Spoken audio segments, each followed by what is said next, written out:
बिस्मिल्लाहिर्रहमानिर्रहीम। अस्सलाम वालेकुम। मैं उसामा शराजी और आप देख रहे हैं Usama info TV YouTube channel.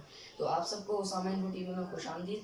तो आज का जो हमारा मौजू है वो है ज़ूलॉजी यानी कि हैवानात यानी कि जानवरों और परिंदों में मुआशरे का वजूद। अल्लाह ताला कुरान पाक में फरमाते हैं कि ज़मीन में चलने वाले किसी जानवर और हवा में परों से उड़ने वाले किसी परिंदों को देख लो, ये तुम्हारी तरह के मुआशरों में रहते हैं। एक तहकीक से साबित हुआ है कि जानवर और परिंदे भी मुआशरों में रहते हैं, मतलब इनमें भी एक इज्तमाही नस्ब व ज़ब्त होता है और ये एक कम्युनिटी की तरह मिलजुल कर रहते हैं और इसी तरह मिलजुल कर काम करते हैं और अपनी ज़िंदगी बसर करते हैं। जदीद साइंसी मालूमात से साबित हो चुका है कि बाज़ परिंदों में परवाज़ की बेमिसल और बेऐब सलाहियत होती है, यानी कि जो इनकी हरकत और सकनात यानी कि प्रोग्रामिंग का ताल्लुक इस वसी तर और मजमूई मनसूबाबंदी यानी कि जेनेटिक से मुतल्लिक है।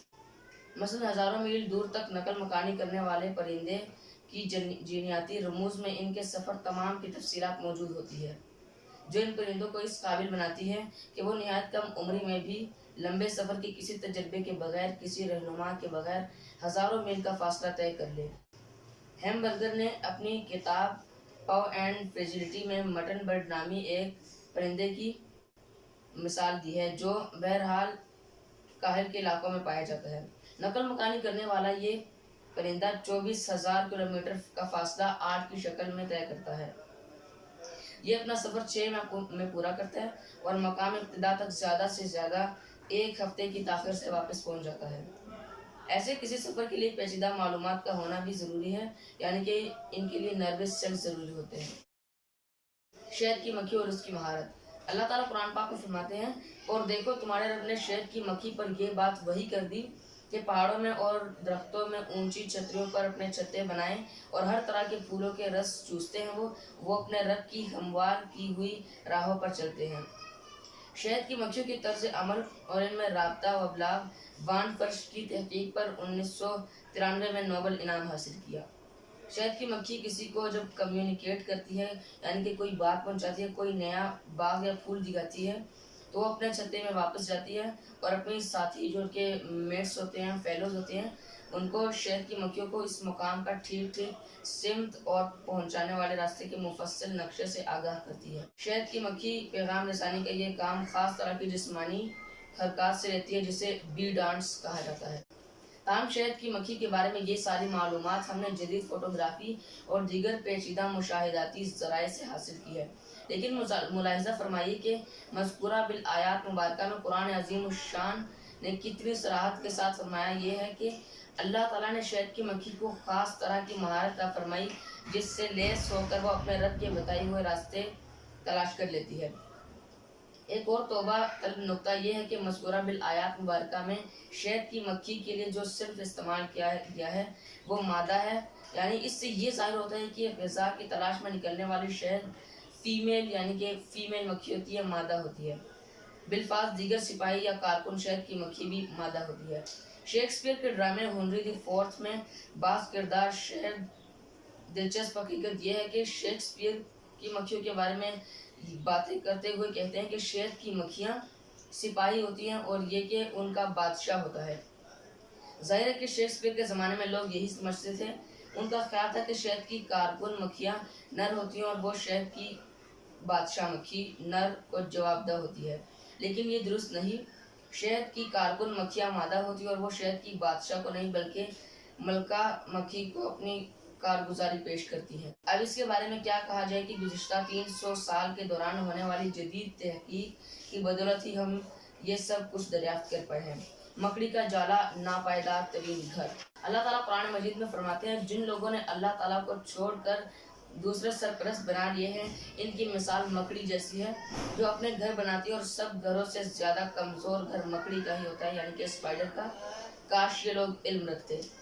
मकड़ी के जाले नाजुक और कमज़ोर के तौर पर बयान करने के अलावा कुरान पाक ने मकड़ी के घरेलू ताल्लुकात के भी नाजुक और नापायदार होने पर जोर दिया है। ये सही भी है क्योंकि बेशतर औकात मकड़ी अपने मिलापकार यानी नर को, जो उसका मेट होता है, उसका फेलो होता है, उसको मार डालती है।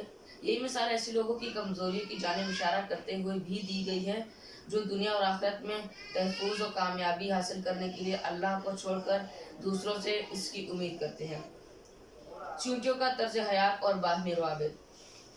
अल्लाह ताला कुरान मजीद में फरमाते हैं, सुलेमान के लिए जिन और इंसानों और परिंदों के लश्कर जमा किए गए थे और वो पूरे ज़ब्त में रखे जाते थे, यहाँ तक कि जब ये सब चींटियों की वादी में पहुंचे तो एक चींटी ने कहा, ऐ चींटियों, अपने बिल में घुस जाओ, कहीं ऐसा ना हो कि सुलेमान और इसके लश्कर तुम्हें कुचल डाले और तुम्हें खबर तक ना हो सकता है कि माजी में बाज़ लोगों ने कुरान पाक में चींटियों का मज़कूरा बिल मुकालमा देख कर इस पर नुक्ताचीनी की हो और कहा हो चींटियाँ तो सिर्फ कहानियों की किताबों में बातें करती हैं। ये मालूमात दौर जदीद से पहले के इंसानों को हासिल ना थी। तहकीक से इंकशाफ हुआ है कि वो जानवर या हशरात, कीड़े मकोड़े जिनका तर्ज हयात इंसानी मुआशरे से गैर मामूली मुमासलत रखता है, वो चींटियाँ ही हैं। इसकी तस्दीक चींटियों के बारे में दर्ज झेल हालिया दरियाफ्तों से भी होती है। चींटियाँ भी अपने मर्दों को इंसान की तरह दफनाती हैं। इनमें कारकुनों की तकसीम का पेचीदा निज़ाम मौजूद है, जिसमें निगरान कारकुन और मजदूर वगैरह शामिल है। कभी कभार आपस में मिलती हैं और गुफ्तगू भी करती हैं। कम्युनिकेशन का तरक्की याफ्ता निज़ाम मौजूद है। इनमें बाहमी तबादला मार्केट्स होती हैं, जहाँ वो अशिया का मार्केट्स में बाकायदा कॉलोनीज, यानी कि इनकी जो कॉलोनीज होती हैं उसमें तबादला करती है। सर्दियों में लंबे अरसे तक ज़ेर ज़मीन रहने के लिए वो अनाज के दानों का ज़ख़ीरा भी करती हैं और अगर कोई दाना फूटने लगे, यानी कि उससे कोई पौधा निकलने लगे, तो वो फ़ौरन इसकी जड़ें काट देती हैं, यानी कि जो रूट्स होती हैं प्लांट्स की, उसकी जड़ें काट देती हैं किसी तरीके से। जैसे ही ये पता हो कि अगर वो इस दाने को यूं ही छोड़ देंगे तो वो बढ़ना शुरू हो जाएगी, यानी कि उसकी ग्रोथ शुरू हो जाएगी और वो आहिस्ता आहिस्ता किसी प्लांट और ट्री में भी बदल सकता है। अगर उनका महफूज किया हुआ अनाज किसी भी वजह से मसलन बारिश से गीला हो जाए, यानी कि अगर उनका जो अनाज है वो रेन की वजह से या कोई पानी जाने की वजह से, तो इसे अपने बिल से बाहर ले जाती हैं और धूप में सुखाती हैं। जब अनाज सूख जाता है तो तभी वो इसे बिल में वापस लेकर आती है, यानी यूँ लगता है जैसे इन्हें ये इल्म हो कि नमी की वजह से अनाज के दाने से जड़ें निकल पड़ेंगी, जो दाने को इस काबिल नहीं छोड़ेंगी कि इसे सिखाया जा सके।